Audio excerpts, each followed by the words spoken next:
Shkodra ishte ndalesa e radhës e dramës 7 minuta. Ajo bëri bashkë 11 aktore që sollën në skenë një tekst të fuqishëm nga Stefano Massini në interpretimin e spikatur të aktorëve të mirënjohura si Ylka Mujo, Luiza Giovanni, Zamira Kita, Olta Daku, Anila Bisha e të tjerë.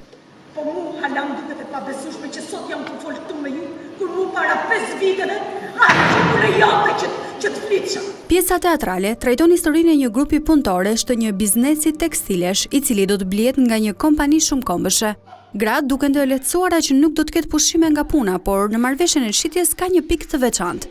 Të mbyllura në një dhomë, gratë diskutojnë nëse do e pranojnë uljen prej 7 minutash të pushimit të drekës. Por debati nisi nxehet dhe çdo grua sill në atë dhomë gjithë jetën e saj. Duket që dhe publiku shqiptar ka nevojë për emocionin, e në mënyrë të veçantë ka nevojë për mesazhin.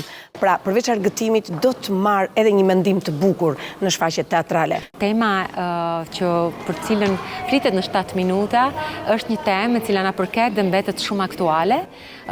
Flitet për dinjitetin, flitet për të drejtat dhe unë synoj vazhdimisht nëpërmjet shfaqjeve teatrore të flas dhe të shkoj drejt një teatri social i cili komunikon me publikun, por nga ana tjetër ngre shumë pikpyetje për shoqërinë. Shfaqja zhvillohet gjatë një dite të tërë, duke filluar nga rutina e mëngjesit dhe protagonistëve deri në mbrëmje, kur më në fund punëtorët arrinë në një vendim jo pa vështirësi.